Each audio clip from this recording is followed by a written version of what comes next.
Recording is on. There we go. It's yeah. All right, so let's get started. I'm reading from this computer, but my phone is there. Anyway, hello everyone, and welcome to Hello. virtual discussion of Anne Leigh Parrish's What Nell Dreams. We have Anne here with us today. As a reminder, you can purchase this book through orcabooks.com, and I've left the link for purchase in the chat box to the left of the screen. We also have some copies in store here, and if you'd like to call and put one on hold, let us know. Let's see. Anne hails from upstate New York, where much of her fiction is set, although she has called the Pacific Northwest home since 1982. 4 summers ago, after 35 years in Seattle, Anne and her husband John fled the urban crowding of Seattle to the forested charm of Olympia. Her collection, What Nell Dreams, was nominated for the 2021 PEN Faulkner Award. So we will be starting with Anne telling us about her work, and then she will read us an excerpt or 2, or 3 actually. We advise to press the tile view button at the bottom of the screen if you want to see Anne full screen. After that, we'll be doing a Q&A, and then we will open it up to the floor. We're planning to record the event, as you heard it scream at us.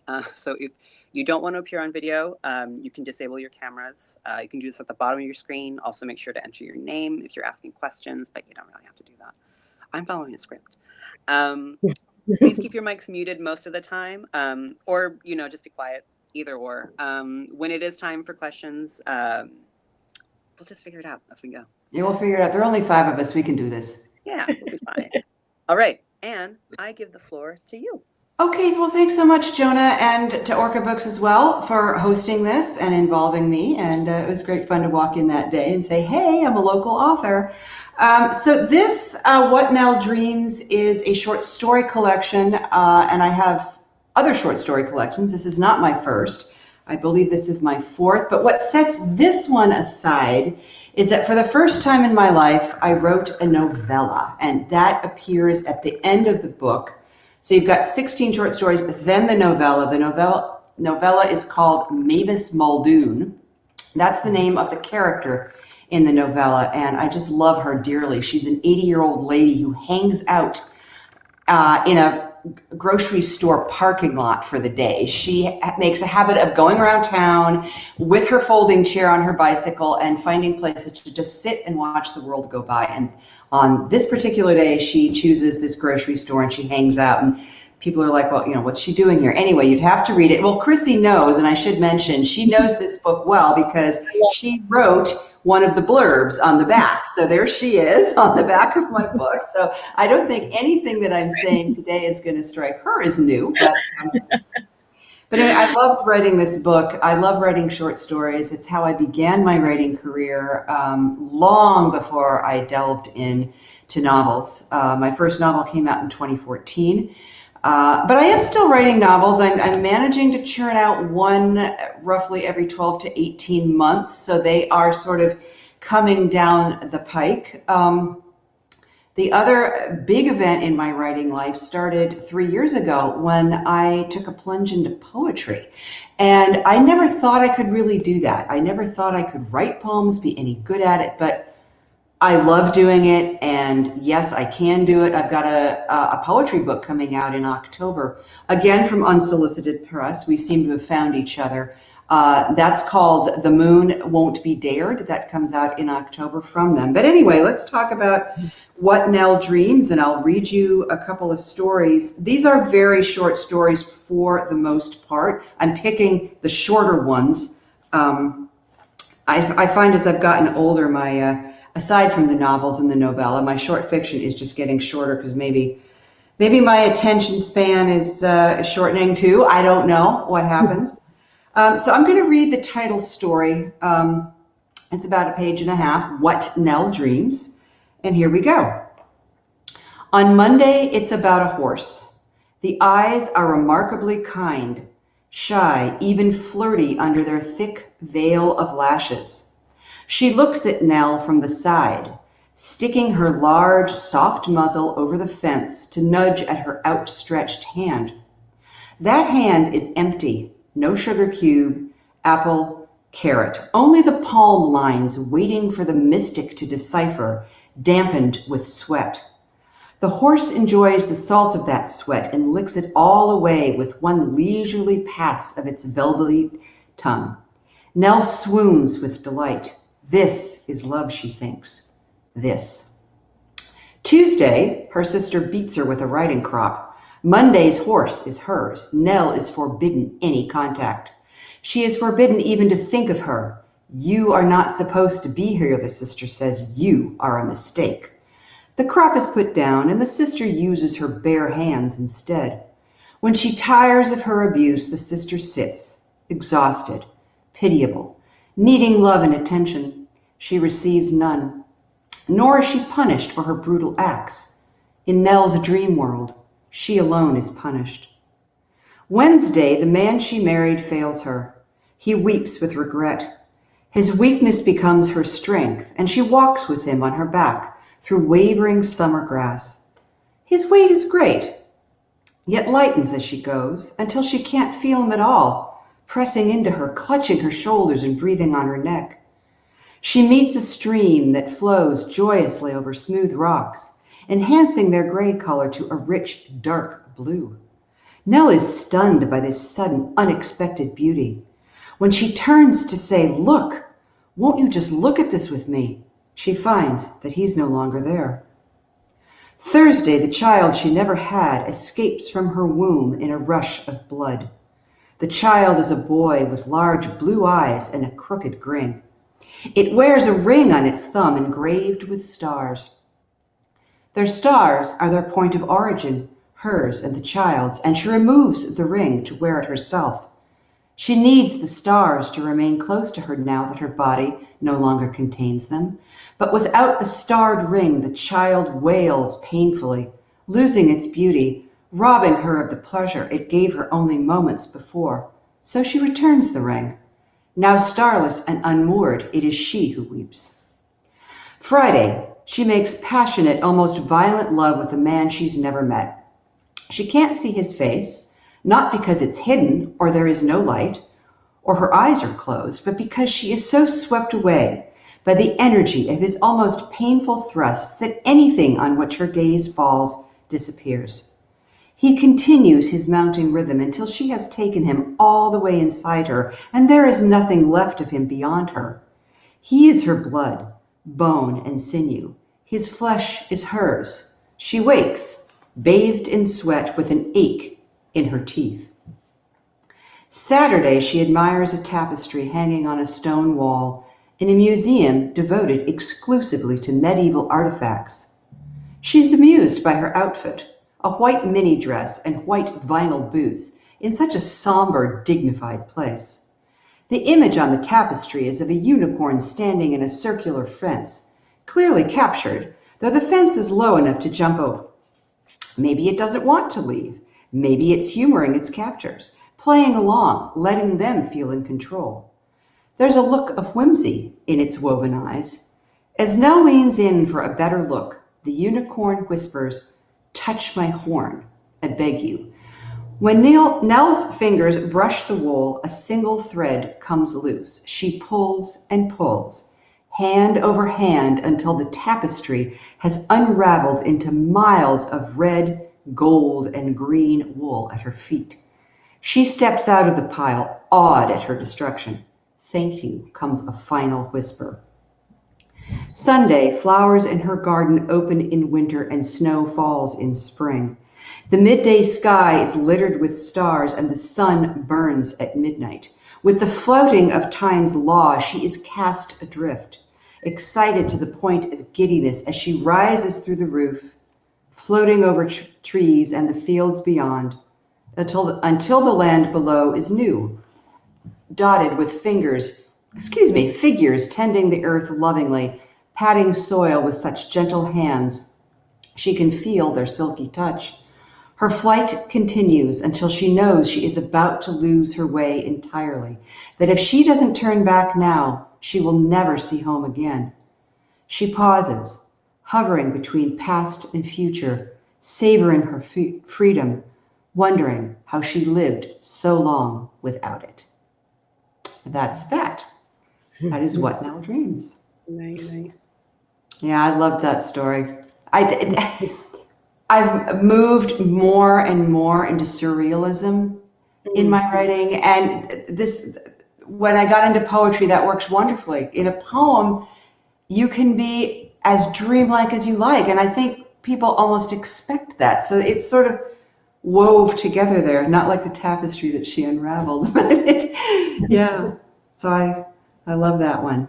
Would you like to hear another story? Okay. I feel like when I was reading to my kids, all those hours and hours of Harry Potter, did we all go through that? I mean, I love J.K. Rowling. Well, not entirely. My daughter kind of said she's not politically as wonderful as we would like her to be. I guess she had some issue.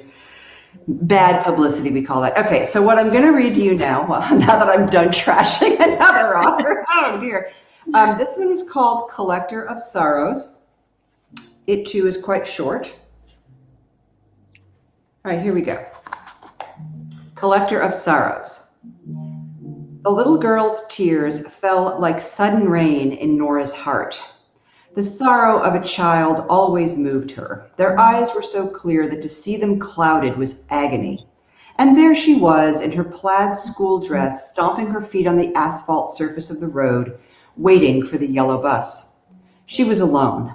No observing adult, no chattering little friend, only that bluebird on the branch overhead, but he had his own concerns. 3 crows sat silently nearby, plotting against him. Hi, is it okay if I wait with you? Nora asked. Who are you? Nora. The little girl nodded absent-mindedly. Her eyes were dark. Now tell me your name, Nora said. Debbie. That's a pretty name. Debbie shook her head. She was in a bad way. Tell me why you're sad today, Nora said. Debbie said nothing. Is it because of your grandmother? Debbie nodded solemnly. Because she got mad when you broke the china dog? Are you friends with her? Debbie looked more alert now, less pulled down within herself. I'm friends with everybody. Debbie considered this.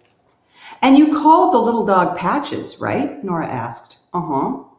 But he wasn't a toy, was he? He was something your grandmother treasured because someone she loved had given it to her a long time ago. I guess.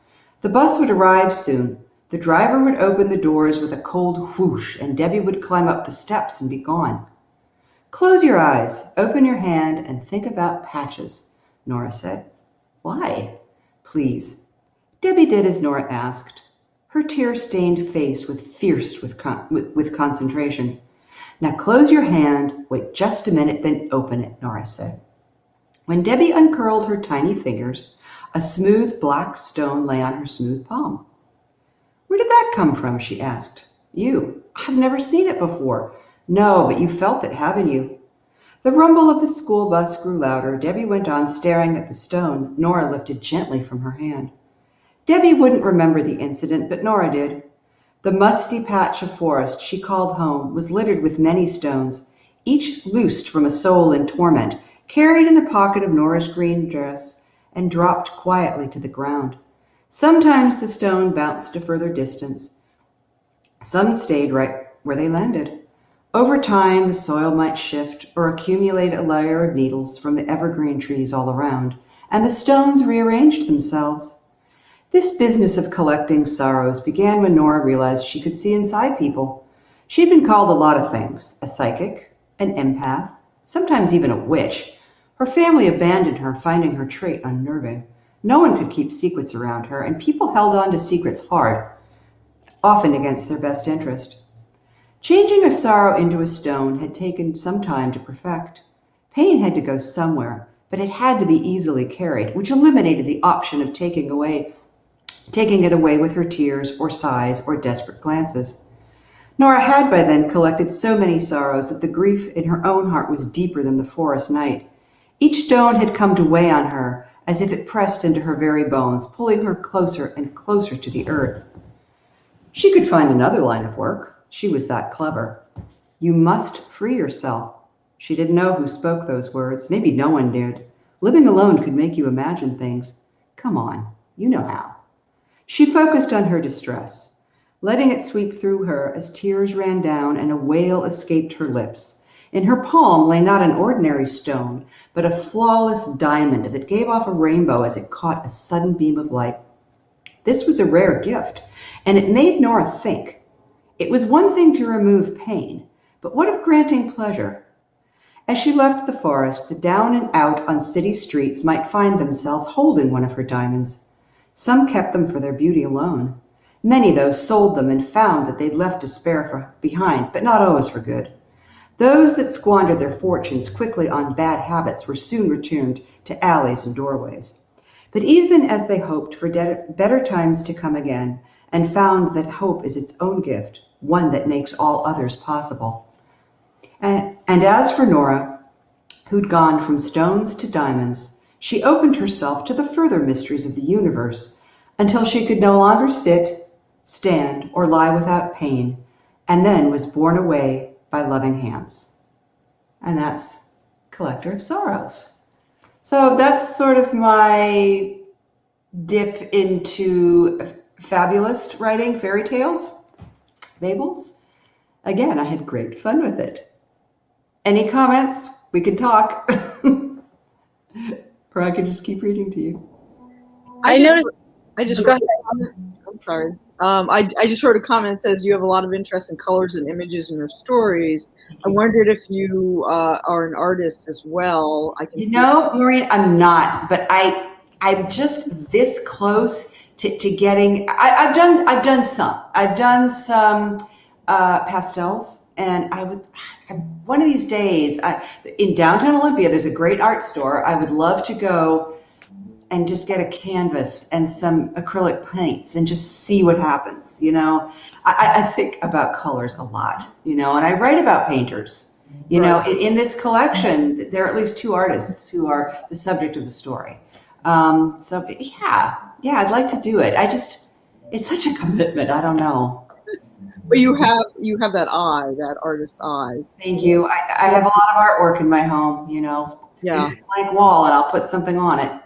And I can also see that you're a natural poet because, you know, you have the stones and the sorrow, and you know, you think in terms of images, which is what a good poet does.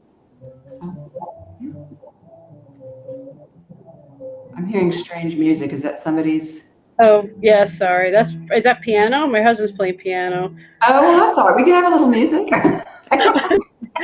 That's why I've been muting most of the time. But I was just going to tell you, I noticed that these stories that you chose to read are the surreal ones in the collection, because not all of them are, you know, like some of them are more, you know, not surreal. But I thought it was interesting that you're moving in that direction. You know, I can't wait to get your poetry book. I'm so excited. Oh, thank you. Yeah, I was just I was just editing it, going through the publisher's edits yesterday. Oh yeah. And I'm trying to train myself. You know, we're all authors here. You get the book and you start to freak out and you're thinking, did I mean to say this? Can I not say this? Can I change this? And I drive my publisher crazy because right up until the moment when they are sending the file for the print run, I'm like, no, change this. And then further misery, you get your advanced reader copy and then you're finding, you know, typos. I found a typo on the back cover of the novel that's coming out in March, and I just went, but we got it fixed, you know. And people say, look, okay, if there's one typo in the book, don't freak out. If there are 2 typos in the book, but no, I freaked out. So I want it to be as perfect as possible. You know, I don't like slop. It bothers me. It bothers me a lot. But anyway, I do have one more story to read, and then I think I'll probably reach my limit. Okay. This one is not surreal. It's sad. Much of my stuff is sad. This one, and Chrissy, you will know this one. Well, you know all of them, but in particular, this is called The First Time. I love that one. I love it. Yeah, I love it. She was commuting on the Staten Island ferry, and she sent me an email on. You had your laptop because you were going to work before the pandemic sent us all home. Yes. And I read this story. And I think I just can't tell. I'm so happy. I had to tell you right away. I just love it. Yeah. Okay. So this is called The First Time. Do you remember the first time? How the light from that candle seemed to brighten even as the rain fell harder against the pane? It was our first night away together, and the thrill of the cheat was offset by our guilt. Your wife, my husband, the lies. But love cannot be denied, even in the face of our expected loyalty and steadfastness. Or so you told me. After the sex, the first night in a motel, or your friend's apartment, or the back of my brother's van, we lay wrapped up like a newly formed creature, one who had never stood up straight or held anything in its aching hands but flesh. I had gone to see my ailing sister, you, your alcoholic uncle. My sister despised my husband and would cover any story I told. Your uncle couldn't remember the day of the week. No worries from him either. So how did it begin, that small spark of fury? I was talking about waking up the next day and how maybe the rain would stop and be replaced by sunshine and a soft, warming breeze. Hadn't I read the forecast? Hadn't we chosen this spot on the coast because the weather was always foul? Hadn't that been the agreement that if we went somewhere barren and remote, we could feel less rotten about our sin? Sin? I got up. I didn't like being naked then. I didn't want you looking at me, but it was only my eyes you saw, nothing else. We'll pay for this, you said. It's only a matter of time. I was stunned. Not that we might one day regret our liaison, but that you regretted it now. Go then, I said, if it troubles you so much. You moved so fast, I was sure you meant to embrace me. Reassure me, say you were sorry, oh so sorry, that you didn't want this to end, that it must never end. I heard your blow before I felt it, so sudden and hard, like the way you make love. Even the pain was so intense, there was an erotic quality to it. You went to shower and I sat there on the bed. What story would I tell about this bruise you'd left me with? The stumble into the door jamb in my sister's darkened hall. Yes, I'd had one too many glasses of wine. She gave me a bag of frozen peas and we laughed about that, remembering how our mother always demanded that we mind our P's and Q's. You emerged, washed clean, absolved. You'd have no story to tell because this was all there was, this love turned to rage, then back again into love as you wrapped the blanket around my bare shoulders. I saw myself shaking free, dressing and leaving. I would refuse your calls and be good to my husband, whom I'd once loved almost as much as I loved you then. But I stayed because of the heat you bring to everything, even though it burned. We'd never talk about it again this first time. We might have, if it had been the last. Bada bing. And that concludes the reading portion of the Zoom event. Yeah, I'm right out. Talk to me, Joni. You have questions for me. I do have some questions. We've kind of been doing a Q&A throughout, which I love. But here are my questions. Okay. First one's basic stuff. How long did it take you to write this collection? Okay. The stories that are in everything in here was previously published. And they began to be published. I'm thinking back. This is I would say it took me 4 to 5 years to get all the stories published. Writing any particular story never takes very long. The novella took, well, that was complicated. That probably took a good 3 to 4 months. It's 10,000 words. I had to get it right. But it did not take me 4 years to write this book. But that's, because I would write the stories and then I would work on something else. I was working on a novel in between. I'm one of these writers. I'm working on like 3 or 4 things at once. So yeah, I finish one thing and I go to another because I'm sure you always too, you get stuck. You just can't work on it. You're sick of staring at that screen. So I look at something else, and hence I've become quite accustomed to multiple projects. So yeah, it's a good practice to juggle projects as. I think so. Yeah. Yeah. Let's see. Okay, so in your bio and the synopsis of this has been nominated for a PEN Faulkner Award. Can you tell us more about that? Well, I was really surprised. Okay, so I guess the PEN Faulkner Award is an annual award under PEN America, I think is the Post organization. They have a number. They have a Penn Faulkner and a Penn Hemingway. Okay, so I got an email from my publisher saying, hey, we've nominated you. I was not the only fiction writer that they did nominate for the 2021 award. I don't care, whatever, the more the merrier.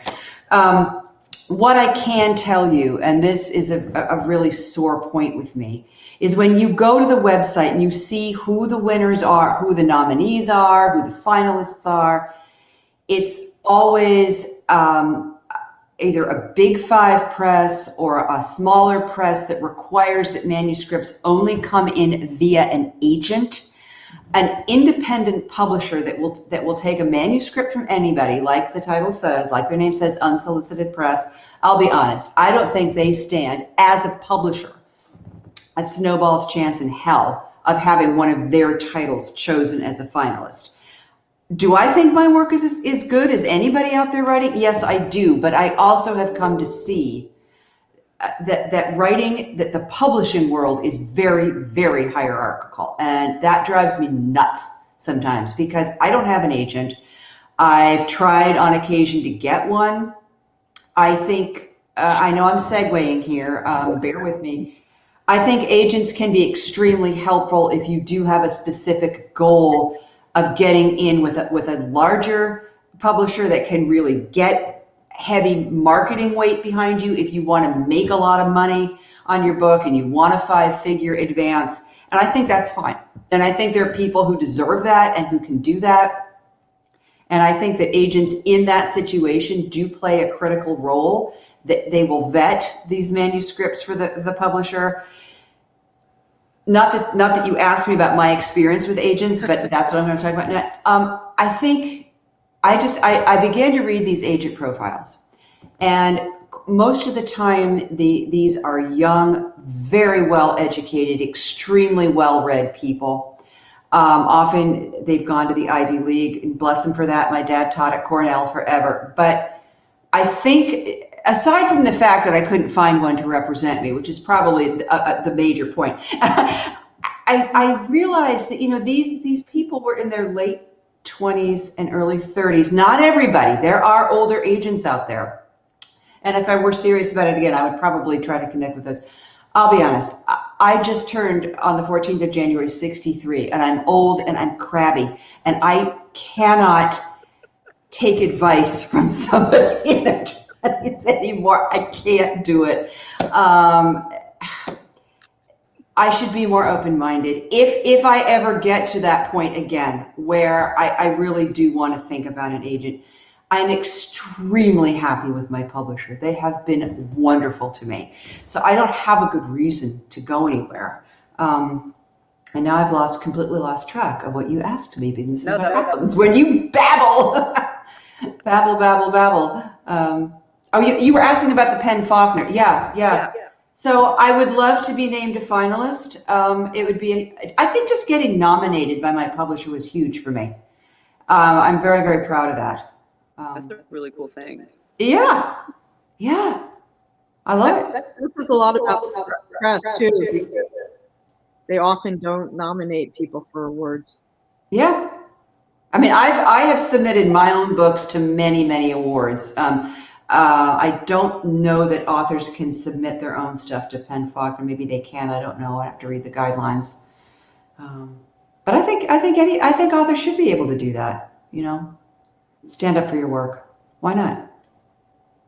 Speaking of your work, here's my next question. Also a little generic, but so you write many different things. So like novels, short story collections, now a novella. I'm wondering, what have you noticed are there any big differences between writing short stories and writing novels? And then let's just throw that novella in the mix as well. Like between these 3 different mediums, what have you noticed, like similarities, differences? What's your take on that? Okay, well, fiction is always fiction to me. Your characters have to make sense. You have to understand their psychology. You got to get in their head. you have to make them plausible, or your reader is just going to go, "Oh, great, next." You know, they're just going to put the book down. They're not going to be interested. So fiction has similarities regardless of how long the animal is. If it's 2,000 words or 80,000 words, there are just rules you have to follow and things that you have. I call it the task list. Things you have to make sure that you're doing. As I say, I wrote short stories forever, and I've heard people say that for them, short stories are very hard to write. For me, I could do it with one hand tied behind my back now. What happened in my own development as a writer, I got to a point where I was writing about a particular character, and I thought, I could see more of this person, and she needs more room to roam. So that's when I got into novels. I find novels really, really very complex because there's so many flipping details to keep track of. You've got to pull that thread through. And if on page 50, the phone in Betty's kitchen is white, but you said it was yellow on page 10, okay, wake up. You've got to go back and do that. Now, you can hope that your proofreader or your copy editor is going to find that, but my statement to, and I don't need to tell the people here because we're all experienced writers, but to anybody who's just starting, you got to do that for yourself. You got to find those mistakes yourself, and you have to know to look for them. So because novels are just, you have more people, you have more settings. I find that novels are really hard to write. That said, thank goodness I'm churning them out pretty quickly now. I think I got it. I think I figured out what you have to do. A big similarity between a novel and a short story for me is, in both cases, I have to know how this tale is going to end before I begin it. If I know how it's going to end, then I can get it started. So, and there has to be that denouement. There has to be that arc. Just the whole concept of progression has to be present. And I'm not writing short stories much right now. I have to be honest. I said to myself, because I bought Best American Short Stories, and I thought, okay, come on, you can do this. Write a 5,000 word story, because all of these are on the longer side. Go down the list of where all of these other stories appeared, and then mark it. Go back and do what you were doing, 15, 20 years ago. And that kind of got put on hold because I'm doing more poems. So I don't think stories and I are kind of taking a break right now, which is why I'm so happy that Nell is out in the world, because I don't know when we're going to see another story collection from me. And a quick question, or did you want to ask all the questions and then? No, however, there are only 5 of us. So you talked about all, those details, and yeah, it does get overwhelming. So do you have a process for that? Do you write an outline? Do you write plot points? Do you have like character sketches, anything like that? I don't outline. Nope. What I do is I draft and I read through, and I'll say, okay, that's a problem you got to fix. This is something you gotta nail down, and I'll write a note and I'll say, make sure that you fix this problem. That's kind of how I do it, just to make sure that I'm tying up all the basically I'm identifying a loose end. Okay, you said one thing here, but you didn't say it here, and it's not just physical things. I use the example of the telephone. It's more like somebody's attitude towards something. If somebody likes to go out to a bar and he's a very gregarious person, and then I have him being very introspective, I have to make sure that that's balancing appropriately in the writer's mind, that this person is connecting in himself as a flesh and blood person. So it's those kinds of things. I'll make a note saying, make sure that the reader's going to believe that he would go out and be drinking now. Make sure you get your precedent in there. There speaks a lawyer's wife. Establish the precedent so that the reader isn't left going, well, this doesn't make any sense to me. He's a nut. You never want your reader to say this character's a nut, unless you want them to say. Okay, so this is my last question. So it concerns the actual collection. So putting this together, they're previously published stories. Uh-huh. So I'm guessing you didn't write each story with a theme in mind, but compiling this, did you notice any themes or similarities float up to the surface while Absolutely. what You know, were?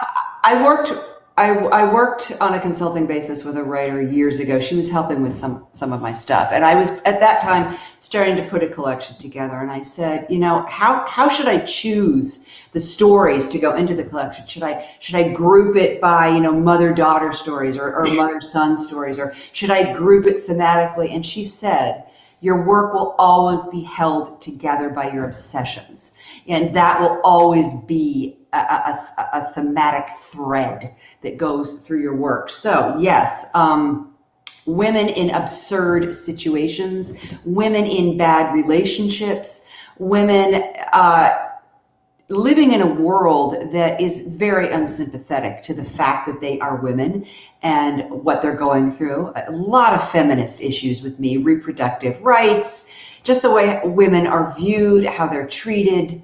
All of that, I think, comes through. I write a lot about marriage, and as an aside, I've started to wonder, my novels are about man-women relationships. Most recently, not entirely, not all of them by any stretch. The first two were not primarily, but I've been writing about this fictional family, the Dugans. Where are the Dugans? Here we go. Hang on. The Dugans first showed up in this, Our Love Could Light the World. This is a collection of linked stories. Every story in this collection is about them. And in my novels, I'm writing pretty much about them, but about, you know, their women relationships. I've been married a really long time, so I think that's just something I know. You know, so I write a lot about marriages, relationships, how you change over the course of a long-term relationship in response to somebody else. This is sort of a point of fascination, you know, with me as it goes. So I don't know if that answers your question or not. Oh God. Okay. Let's see. So I've asked all my questions. Do either of you guys have anything you'd like to ask or say? Ask away. No? Oh, they're both on. You have a poetry collection coming out, Anne, Yes. and you're working on another novel too. Is that correct? Yes, I'm working on a novel called A Summer Morning, and it is sort of a sequel to A Winter Night, and this is another Dugan family novel. So yeah, I'm working on that one. That said, that long spiel about how my novels are only about the Dugan family, no, I'm going to have to walk that back. A year from October 2022, a novel called An Open Door comes out, and that is not about the Dugans. It's set in 1948, again about a married couple. The husband is a law student at Harvard. His wife had been doing graduate work at Harvard too, and she is sort of forced by him to abandon her studies because he needs her to be a housewife.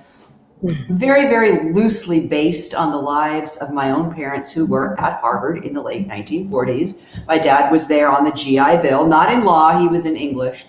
So yeah, that's coming out the October after the poetry collection.